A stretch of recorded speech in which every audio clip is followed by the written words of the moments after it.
हमारे इस चैनल मैथिली गंगा को लाल बटन दबाकर सब्सक्राइब करें व घंटी के निशान का बटन दबाएं ताकि सभी नए वीडियो आप तक तुरंत पहुंचे बिल्कुल मुफ्त।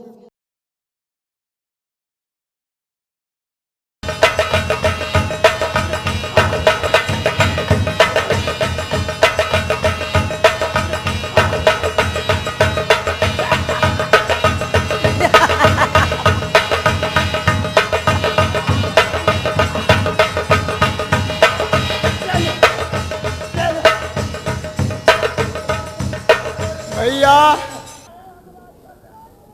ए हमरा कत्तानी ने जाय छा और दोनों भाई के कत्तानी ने अच्छा डोमरा भैया जंगल ले जा रहा हूँ जंगल।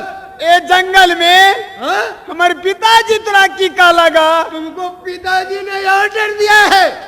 हाँ कहा है डुमरा ला खंजर, ये दोनों भाई को जंगल में ले जाओ। जंगल में ले जाकर इसको काट करेगी, चीर कर मलकान को सामने में दिखलाना पड़ेगा। ये दोनों भाई के साधन मोन जंगल में लाए छा और दोनों भाई के हमारे पिताजी का लगा मार का कोर करे सीता और बसंत के लवेला हमारे सतौली माई का लेना बाबू बसंत भैया छोपन कोई जंगल में ले जावे कि आया मार दे। जंगल ले भैया भैया हो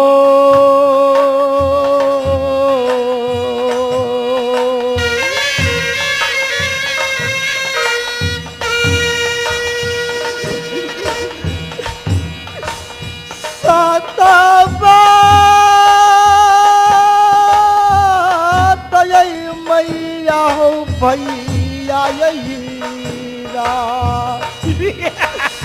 हीरा दे कठोरा भेल हो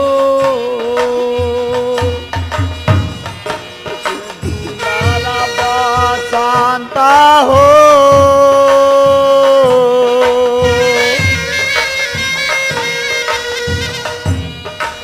मैया जी के मारते हम दुलारा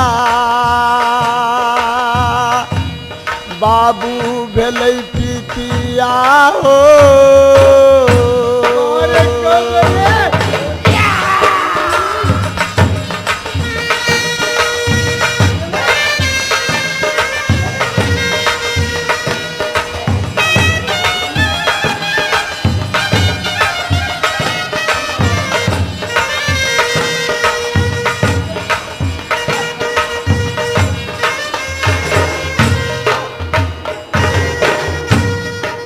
डोमरा डोमरा हो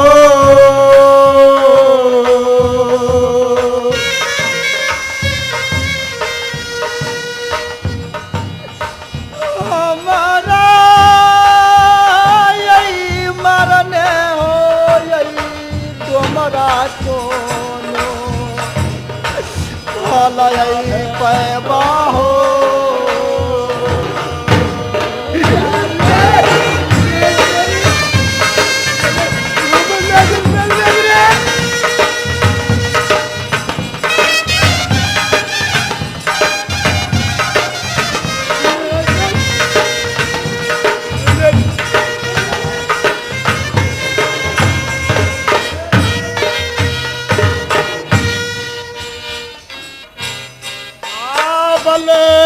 ने जाई छै डोमा डोमा छाना डलबा होया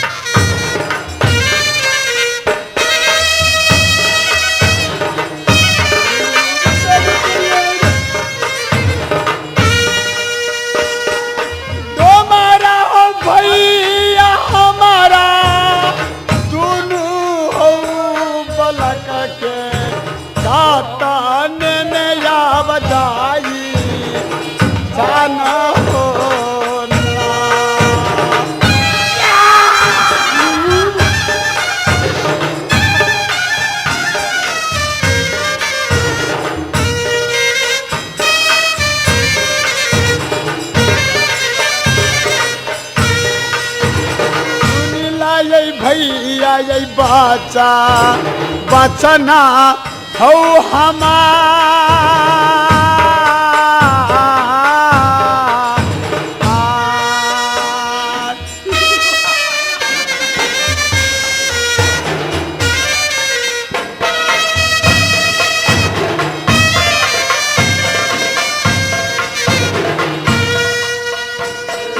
तुम्हारा भैया जाना माये हो बचबियो।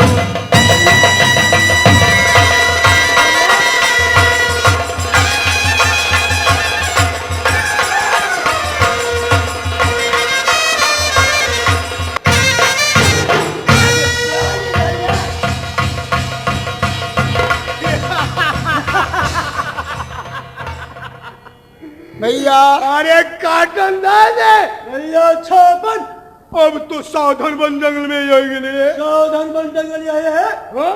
सही बात। ले, मालिक का ना हुक्म है, मालिक का ऑर्डर है, दोनों को मारकर कोर खरीदी ले लो। चलो वहाँ दाखिल खारिज करना पड़ेगा। सही बात। भैया डोमरा साधन बन जंगल में हमारा दोनों भाई के मार कर तोरा कौन फलित हो तो? अरे मालिक का ऑर्डर हो, मालिक का ऑर्डर है थोड़ा दोनों भाई के नाम और अपने गाँव में मालिक रह दी उजाड़ दी गाँव से।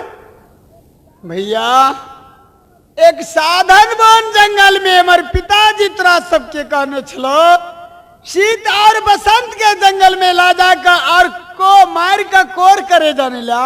हाँ? डुमरा भैया हमारे माय प्रभावती तरह कत्ते खीबे चलोगा। हम मणिपुर शहर में हम लौट कर जा दोनों भाई के हमरा छोड़ दा।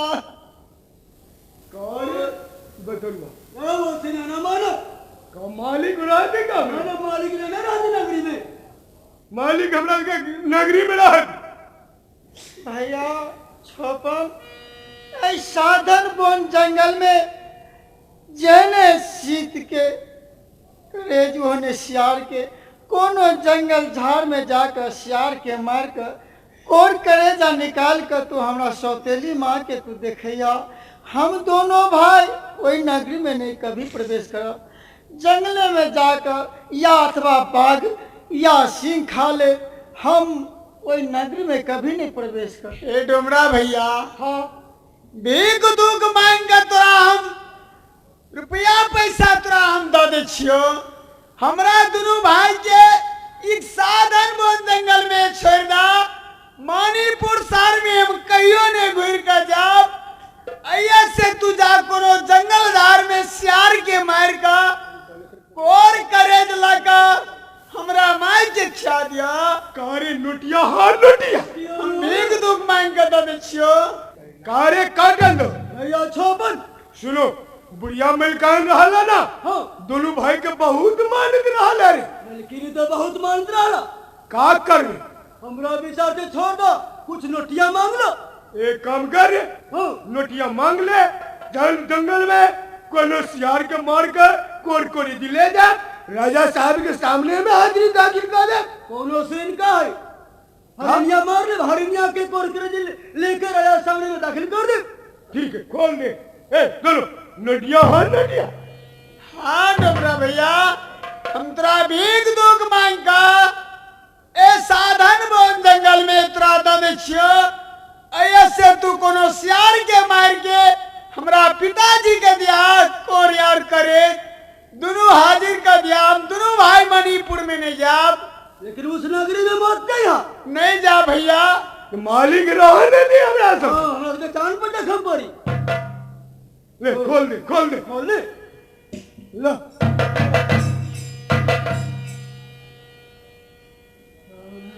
का करी बुढ़िया में क्या भैया जी हो पारा लई हमारा विपतिया साधन बन जंगल में न हो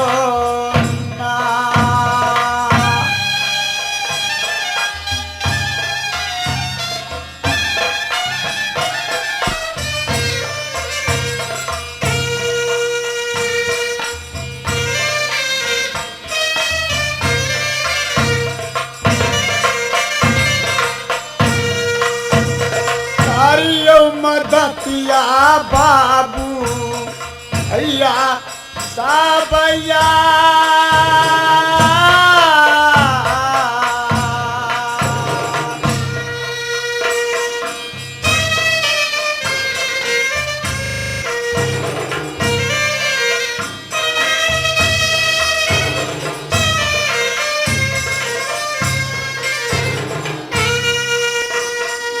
हमारा भैया भी का दुख हम जब मांग के तोरा सबके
सब निकल के दैये देवई हौना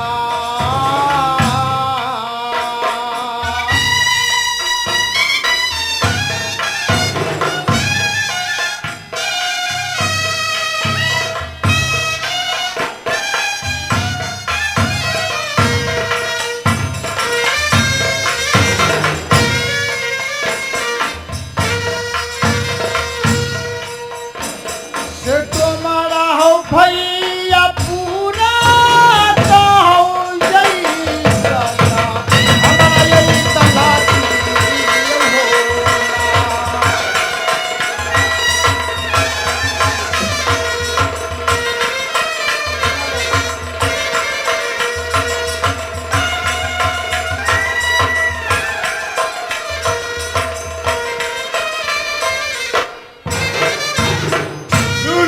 सुन लौट के भलवान नगर में ना जाए है बुझले ना ए डुमरा भैया हाँ हम मणिपुर लौट करने जाओ कौन आया मणिपुर ने जाब तू जा ऐसे कोनो जंगल झार में सियार के मार कार कोर करे हमरा श्यामती माई सतवा माई के दिया और हमरा पिताजी का दिया हम जंगले में दोनों भाई भीख दुख मांग कर गुजर करब हम नहीं जाब तुरा नगर में बेबा करो चल यहाँ से ठीक है मां निकाल चल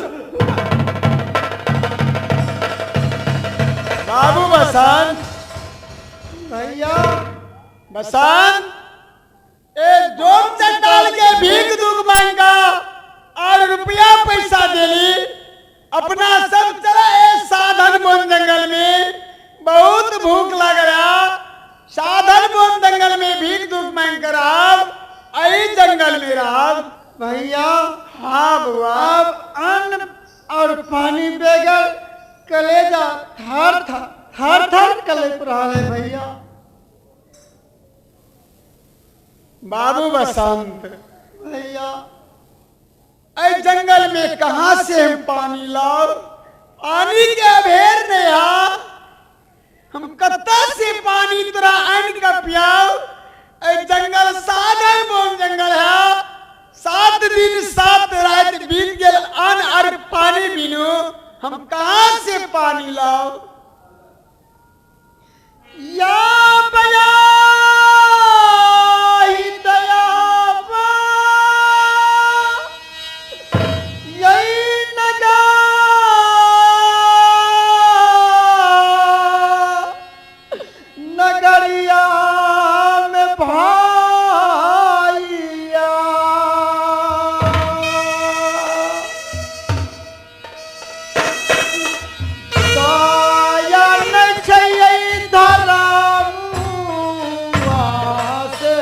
हौना।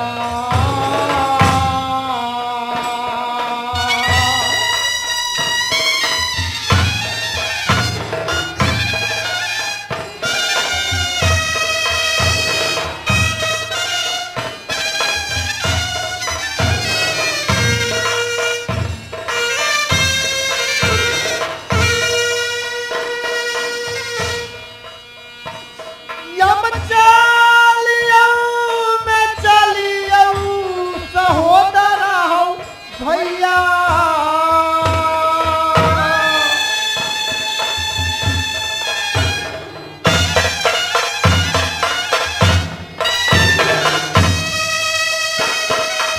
दोसर यही जंगला बामे हौना।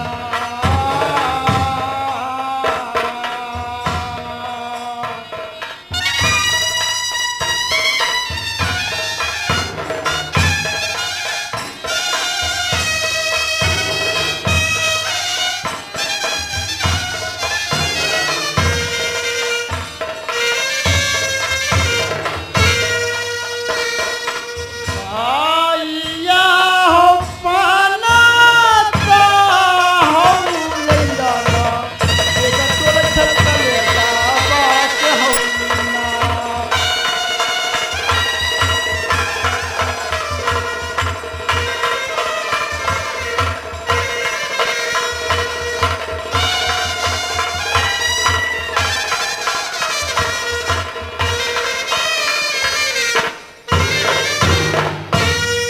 ए बाबू बसंत भैया हम एहि गाछ पर से तकै छी कोनो जब बगला उड़े हाथ कोनो दरिया में पानी हाथ हम पानी लेके आब ताले तू एहि चरण वृक्ष तर में बैठा हम पानी के हेर में जाइ छी हमरा जत्ता मिलते पानी तत्ता से आनि के तोरा हम पियाब। तब तक तू एक वृक्ष पर चढ़े छा भैया। हाँ मैं ब्रिज पर से देखे छी कि कौन और में बकला उड़ैया। हम चंद्र के नीचे तब तक विराजमान करूं। हाँ ताले ये पैसा हम जत्ता मिलत पानी तत्ता से खोज का नवा लिया। भैया भैया हो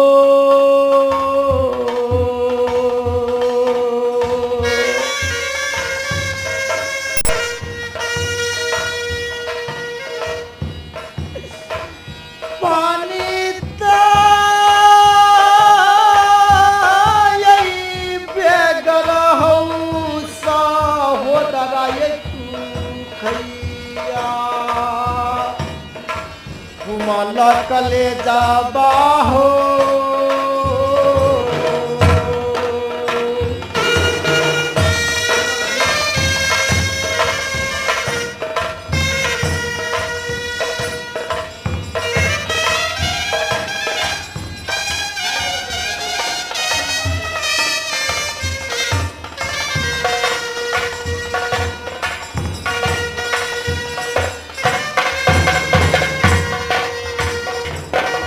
पानी पानी हो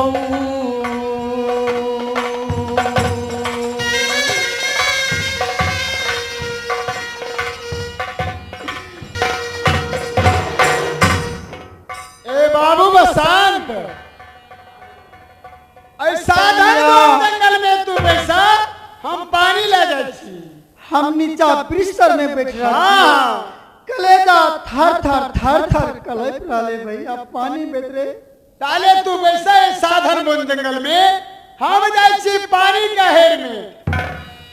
अब हम हूँ जे जाइ छी दुलरा पानी पानी लबै यारो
कितने ऊपर चढ़ा सा भैया।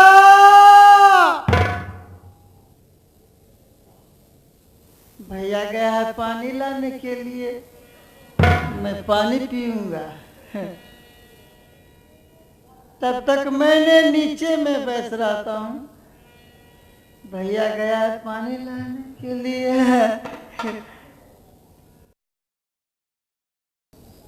महारानी स्वामी जी डोम चंडाल गैल अखन तक नहीं आयल, कितनी लेट कर दिलक। बड लेट कर दिलक। अच्छा कुछ देर आराम करूं। चलो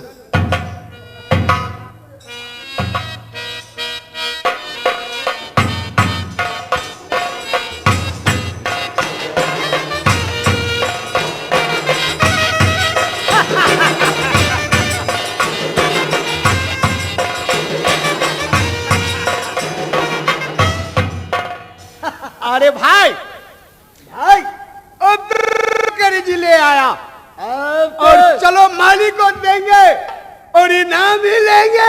भैया जल चलो, शराब बनानी खूने खून है। जल चलो, एक और करज देकर स्नान कर कर ये अपना कमा। चल चलो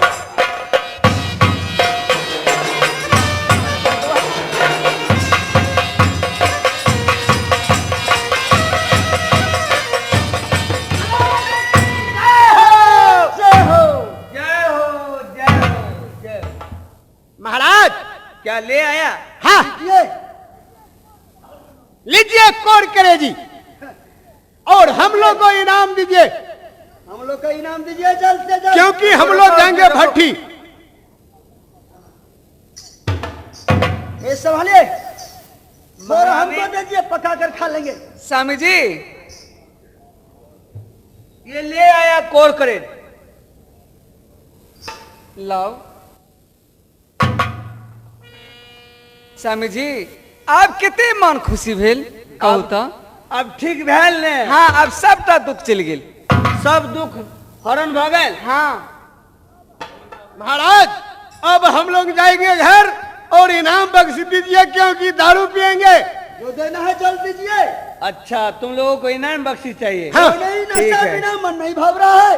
पैसा है तो पैसा दीजिए, पैसा दीजिए। पैसा नहीं, मैं चेके दे देता हूँ। स्नान करेंगे, पिएंगे खूब मस्ती से आज।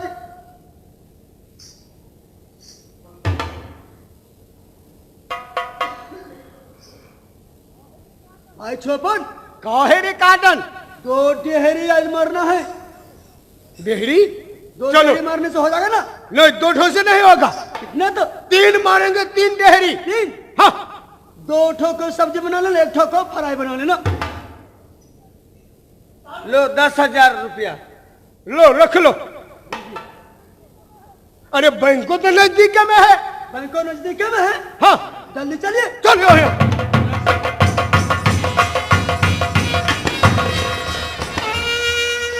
स्वामी जी हाँ महारानी आप अपना महल में चलो। स्वामी जी आराम चलो। करे के लिए चलो। स्वामी जी आइए। हमरा कोनो अखने बैस बीत गेल से केना बेस बीत गेल। हैं? चलू ना। आप अपना राज में ऐश मौज करो बुझली।